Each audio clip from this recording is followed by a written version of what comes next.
Hello there guys and girls and welcome to an episode of RedManaMadness. We have got a nice little deck tech video that I've been itching to get out to you guys, and that is with Sigurd, I think it's pronounced, Jarl of Ravensthorpe's, which is a Saga deck. So very excited with this one. Been itching to do a Saga deck for quite a while, and when the Assassin's Creed deck came out and I saw this guy, I was like, yes, this is exactly what I'm looking for.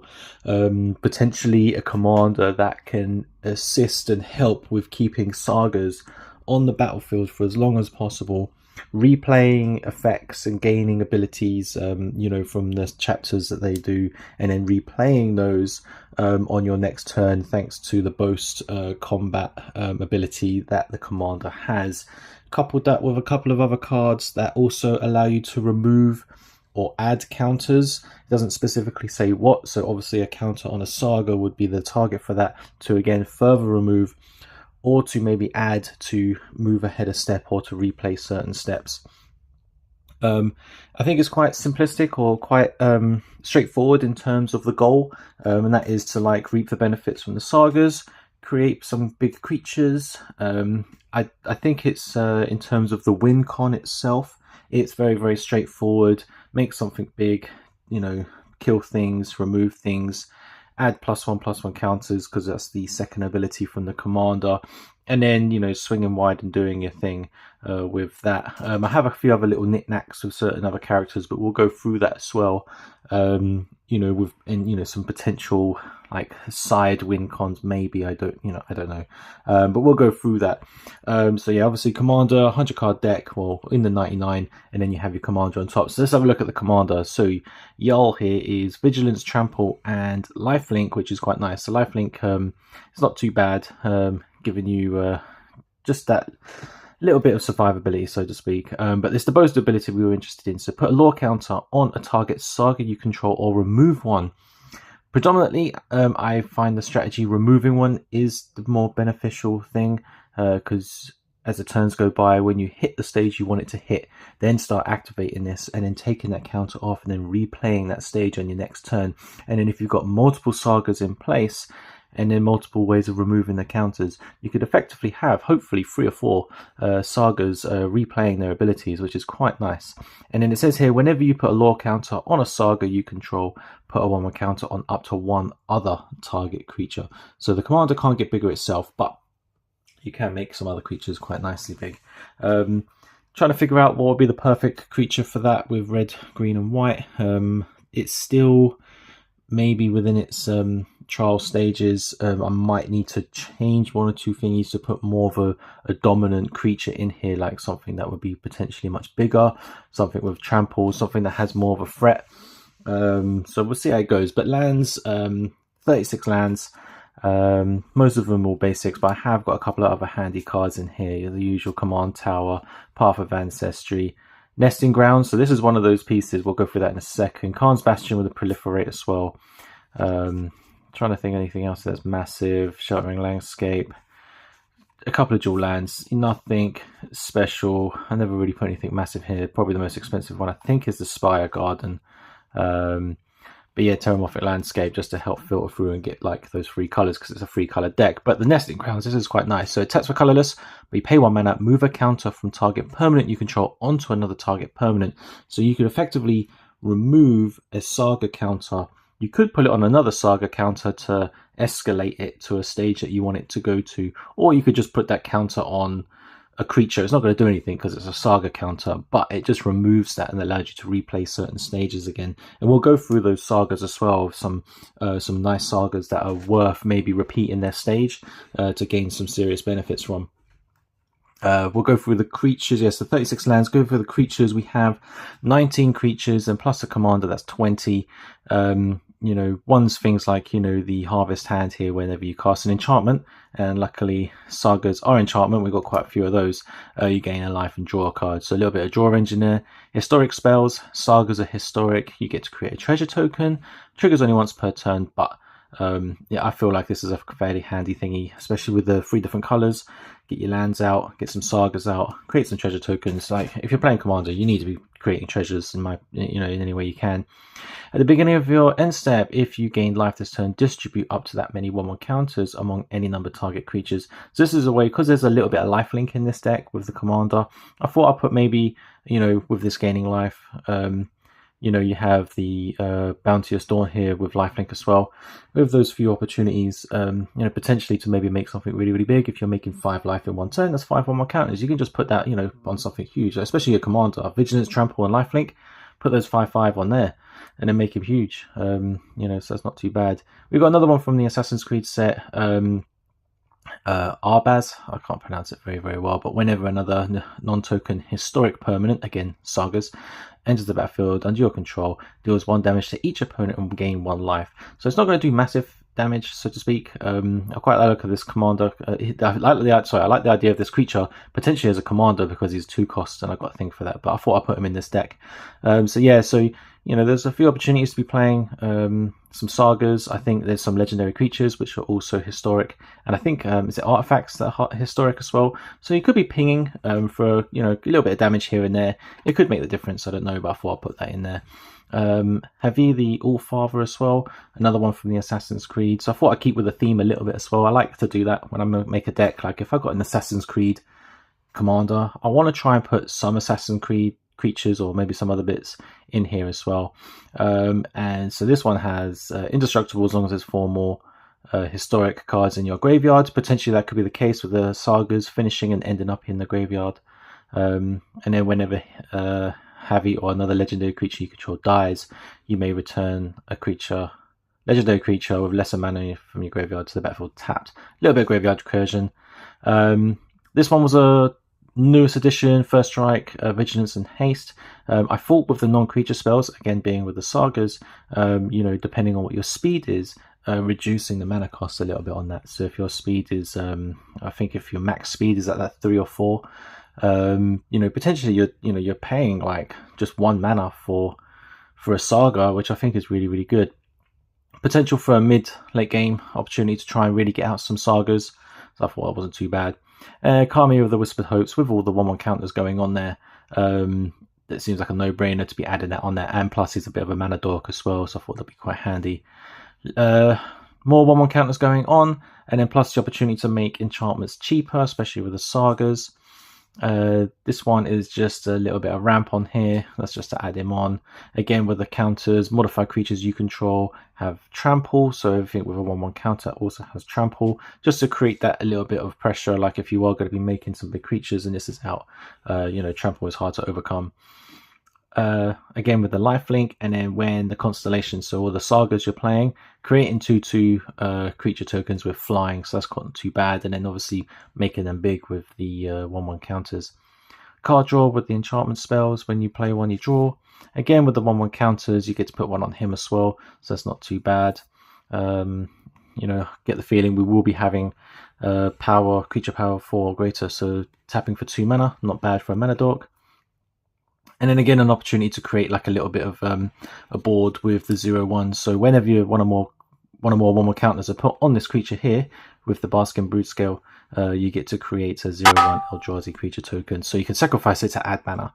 It could be a good blocker. Again, you could also put counters on it to make it big. So I feel like this was a quite good add. Elvish Mystic with the Mana Dork, and another one of the Llanowar Elves. Now here's these two here. These last two are kind of like important pieces for the deck. So to speak. So you have the Ferropede, and you have, and it can't be unblocked, but when it deals combat damage to a player, you may remove a counter from a target permanent.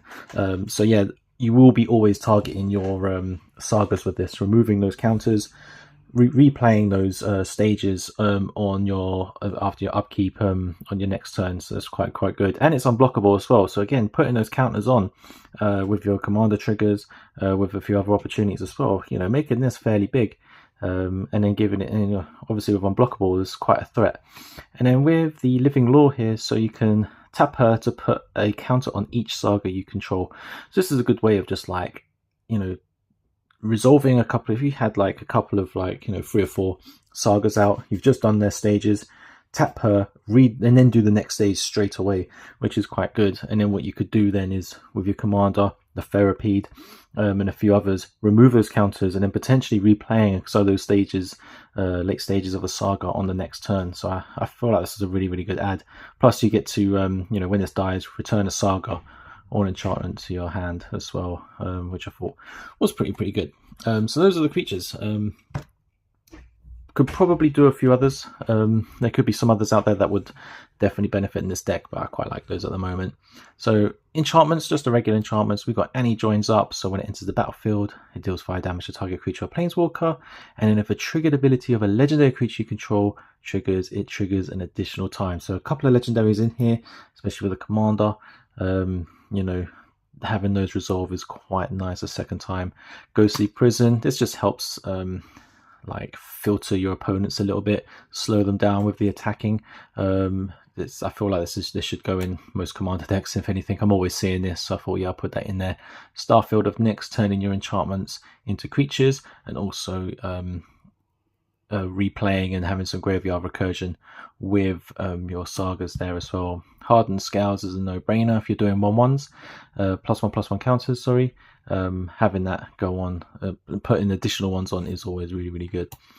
Reconnaissance, I think, is quite good, especially if you want to, you know, with your commander, you know, you want your commander to have that boast ability. Now, if, say, for example, you've got your opponents have a bit of a board and you can't really attack with him, you know, with Reconnaissance, that helps with that. So you could, like, attack with your commander and then immediately withdraw him from combat. And because he's attacked this turn, I'm pretty sure this is allowed. Because he's attacked this turn, you can still activate the boost ability even though you had Reconnaissance, remove an attacking creature from combat. So, you know, he's attacked this turn, you can still do the boost, and then you can still get your triggers from him, and then, you know, sorting out your sagas. And then the Enchantress Presence, okay, whenever you cast an enchantment spell, draw a card, some more card draw. So we'll move on to the sagas. I won't, you know, hopefully most of you are aware of most of them anyway, but the World spell, look at the top 7 cards of your library. You may reveal a non-saga permanent, put that into your hand, so you can just, like, you know, constantly replay this one, and, you know, you're just looking for a card and just add in. It's basically card draw, and you can filter and pick out the card that you want. Gain control of a target creature as long as this remains on the battlefield. If you're replaying this first step, you're just every turn gaining a creature, gaining a creature. So, you know, as the rotation goes round, they play a good creature on your next step, and you remove a counter from here and replay the first step on this. You're just nicking that creature. It's just, I think this is really, really good. What's the other ones? Until your next turn, creatures your opponents control attack combat able, and then each tapped creature deals combat damage to itself equal to its power as well. So potentially a board wipe there. Fall of the First Civilization, you and target opponent each draw 2 cards, so you could just, like, get 2 cards every turn thanks to this. Exile target artifact and opponent controls, so a bit of removal you could potentially do. And then each player chooses 3 non-land permanents and then destroy all others, so a board wipe at the end of it as well. Origin of the Hidden Ones, 4 damage to any target, so you could just do that to someone's face every turn, like every turn, 4 damage, 4 damage, 4 damage. Create some assassins, so it's not too bad. Create more tokens, more people, put an indestructible counter on up to 1 target human, and you become the monarch. So that's not too bad. I got a couple of humans in here, I think, especially your commander is also a human. You could potentially, if I'm not mistaken, if you had an untapped, I got an artifact in here that I'll show. If you had a way of removing the counter before you sacrifice it. So what you could do is you could play this, put the indestructible counter on, then tap this artifact that removes a counter from a permanent and effectively bringing it straight to stage 2 before the sack happens. And because it hasn't completed stage 3, you don't sacrifice it. So you get the effect from stage 3, go back to stage 2, keep that, and then you get to replay it again. So that's quite good. But I'll show you that artifact in a second. Create treasure tokens, exile a creature, create tokens, scry, put +1/+1 counters on. Get to draw cards and then fight as well. 1/1 counters, exile creature of the greatest power, creature's opponent's control. Another one there is quite good. Create more counters, sacrifice creature if you do search your library. It's not too bad. I've got Urza Saga in here as well. It's a pretty big one. Exile a permanent, more counters. I think you get the gist. Oh, but there and back again. So again with that late stage. So if you can create the legendary then bring this back onto the second stage and then replay that again. Because of the legendary rule, you have to sacrifice one of Smaug's and you create 14 treasure tokens as a result of it. So if you can replay this last stage, it's pretty big. This one as well actually turns into a creature, which is not too bad. Search your library as well for legendary creatures, reveal it, put it into your hand, so it's not too bad. So yeah, I quite like some of these sagas. Sagas I think are pretty cool in general, and then having to replay some of these abilities are actually pretty big. Well, let me quickly, here we go, this is the one I was talking about. So the power conduit, so you just tap it, remove a permanent a counter from a permanent you control and choose one. Put a charge counter on an artifact or put a 1/1 counter on target creature.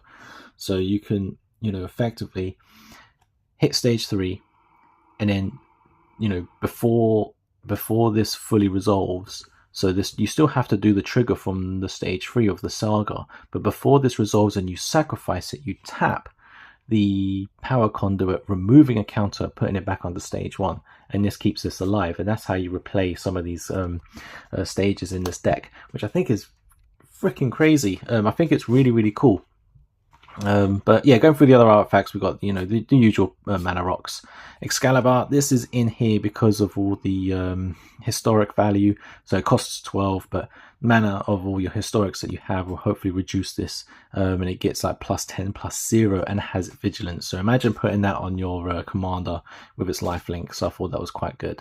I thought I'd add that in there. Again, a little bit of a theme with the Assassin's Creed. I wanted to keep a couple of cards relevant to that set in here. I like doing that whenever I build a deck. If I'm going to build a deck and it's from a Doctor Who deck or something like that, and making it myself, I would like to keep some cards relevant to Doctor Who in there. Or if I was going to do a Fallout deck, I want to keep some Fallout cards in there to especially if it's a commander, just to keep them semi-relevant. So I like doing that. So I did that with the Assassin's Creed essentially. Idyllic Tutor for the sorceries now. So we're going through the search your library, tutor for an enchantment, cultivate with a bit of ramp, requisition raid, where you can do a bit of removal or put a 1/1 counter on each target, on each creature you control, at least one board wipe, more ramp. This one's a good ramp as well. With the free running, you could attack with someone first, and then if you dealt damage, do the free running costs, and then you could do that. It's not too bad. And then this one's really good. Another more graveyard recursion with the Resurgent Belief and return all enchantments from the graveyard to the battlefield. So can you imagine if you had 7 or 8, 9 sagas in your graveyard, and you play that, and they all come onto the battlefield, all triggering, all doing their thing every turn, which I think is massive. Bit more removal with the wear and tear. Removal again with a Chaos Warp. Teferi's protections in this one. I went all out with a couple of spicy cards, some really pricey cards for this one. Game protection, yeah, we all know what that does. Smuggler's Surprise, so I quite like the look of this card. So you pay the 1, you could potentially, all creatures you control have power 4, greater, get hexproof and indestructible. Mini Heroic Intervention, I think it's called, something like that. It's not too bad. Plus with the other stages, but most likely you'll probably just use it for that one ability, just to save you from a board wipe. Deflecting Palm, I thought I'll put that in there. I quite like the look of this card, and I thought it was a little bit cheeky. Potentially if someone was to swing at you wide with with something really big, you could maybe just let that through. If they hit you with a massive creature, you could just be like, yeah, no, I'm going to play that, and then they get that damage instead. Swords of Plowshares and Tamio Safekeeping, a little bit of protection, maybe for your commander, maybe for another special, it says a permanent anyway, so maybe one of your pieces that helps keep your sagas alive, someone might try and remove that, and you can try and protect that. So that's not too bad. So that's the deck itself. In terms of an actual gameplay strategy, I haven't really brought one on yet, but I think what you want to do is try and establish a little bit of a board state where you can establish a card draw engine going. If you can get some ramp in, get your lands in, try and get some pieces of the puzzle in where if you are going to start casting spells, you're going to be drawing as you're casting them. So if you can get something in like the Enchantress Presence, maybe one of the other creatures in here that draws you a card when you play an enchantment, get your commander out, get it ready, play a couple of enchantment sagas if you can, and then get that ball rolling with the boast ability and removing those counters to start replaying the effects of those sagas. That might be the best way of doing it. I've you know, I've play tested this a couple of times. Like I try to get as many games as I can as possible. Obviously, you know what it's like. You go to Friday Night Magic, you play a game of Commander. Sometimes you play 2 games. That ain't enough, you know. And then a week later, you play another game or 2. It's like, you know, it's hard, especially when you're working all the time. So it's difficult. But I do like the idea of this, and I think it's a really, really cool little gimmick with the Commander and the synergy it has with the Sagas. So very, very excited with what this could potentially do. But yeah, like as always, let me know what you think of the deck. What would you add to this to make it a little bit maybe more competitive, or maybe a little bit more what's the word? Consistent, maybe. Do you think it could do with a bit more card draw? Do you think it could do with a little bit more Sagas? Like, you know, take out a few more bits and bobs and just have more Sagas. Let me know what you think with that. But yeah, I am really, really excited with this. It works a little bit. It does some things.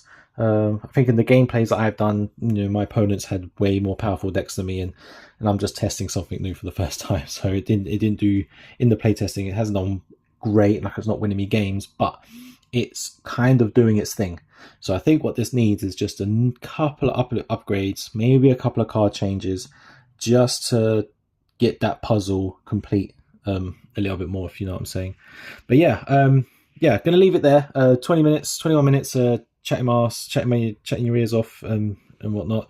You're probably getting bored of me, but yeah, I'll leave it there. Let me know what you think. Leave something in the comments for us, and you know, have you done something like this with this commander as well? Like, if you've got a Saga deck, who's your commander? Is it the same one, or have you got a different commander for a Saga deck? I know there's a Golgari one out there with Glisser, if I'm not mistaken, that removes counters. That one seems to be quite popular, or that I've heard a few people like talk about it and stuff. But yeah, like, you know, what do you think? Likey, or not so much? Leave a comment. Give us a like if you can. I appreciate the support, you know, when you watch my videos. So when you watch them and you give them a like, it means I'm on the right track, doing something right, and hopefully it's enjoyable content for you. But I'm going to love you and leave you there. Don't forget to subscribe if you can. And yeah, I guess I'll see you in the next one. Boom. Have a good one.